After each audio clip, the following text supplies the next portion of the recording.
दोस्तों, संतों और विद्वानों का एक वर्ग हिंदू राष्ट्र के रूप में भारत के संविधान का मसौदा तैयार कर रहा है।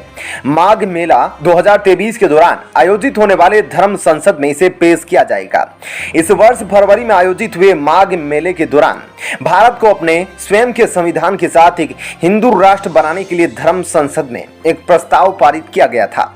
वाराणसी स्थित शंकराचार्य परिषद के अध्यक्ष स्वामी आनंद स्वरूप ने कहा, अब संभावी पीठाधीश्वर के संरक्षण में 30 लोगों के समूह द्वारा इस संविधान का एक मसौदा तैयार किया जा रहा है। उन्होंने कहा, संविधान 750 पृष्ठों का होगा और इसके प्रारूप पर अब व्यापक रूप से चर्चा की जाएगी।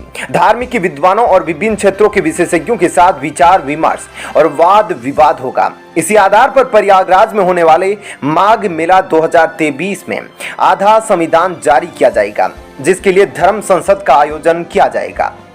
उन्होंने कहा, अब तक 32 पेज तैयार किए गए हैं, जिनमें शिक्षा, रक्षा, कानून व्यवस्था, मतदान की व्यवस्था समेत अन्य विषयों से जुड़े पहलू शामिल है। साथ ही उन्होंने कहा, इस हिंदू राष्ट्र संविधान के अनुसार दिल्ली के बजाय वाराणसी देश की राजधानी होगी। इसके अलावा काशी में धर्म संसद बनाने का भी प्रस्ताव है। मसौदा तैयार करने वाले समूह में हिंदू राष्ट्र निर्माण समिति के प्रमुख कमलेश्वर उपाध्याय, सुप्रीम कोर्ट के वरिष्ठ वकील BN रेड्डी, रक्षा विशेषज्ञ आनंद वर्धन, सनातन धर्म के विद्वान चंद्रमणि मिश्रा और विश्व हिंदू महासंघ के अध्यक्ष अजय सिंह सहित अन्य शामिल है। कवर पेज पर अखंड भारत का नक्शा है। स्वरूप ने कहा, यह दिखाने का प्रयास किया गया है कि बांग्लादेश, पाकिस्तान, अफगानिस्तान, श्रीलंका, म्यांमार जैसे अन्य देशों को भारत से अलग कर दिया गया है, जो एक दिन विलय हो जाएंगे। दस्तावेज पर विस्तार से बताते हुए स्वरूप ने कहा, हर जाति के लोगों को राष्ट्र में रहने की सुविधा और सुरक्षा मिलेगी और अन्य धार्मिक धर्मों के लोगों को मतदान करने की अनुमति नहीं दी जाएगी। उन्होंने कहा, हिंदू राष्ट्र के संविधान के मसौदे के अनुसार मुस्लिम और ईसाई वोट देने के अधिकार को छोड़कर एक आम नागरिक के सभी अधिकारों का आनंद लेंगे। स्वरूप ने कहा कि देश में व्यवसाय करने, रोजगार पाने, शिक्षा और किसी भी आम नागरिक द्वारा प्राप्त सभी सुविधाओं का लाभ उठाने की आजादी होगी, लेकिन उन्हें अपने मताधिकार का उपयोग करने की अनुमति नहीं दी जाएगी।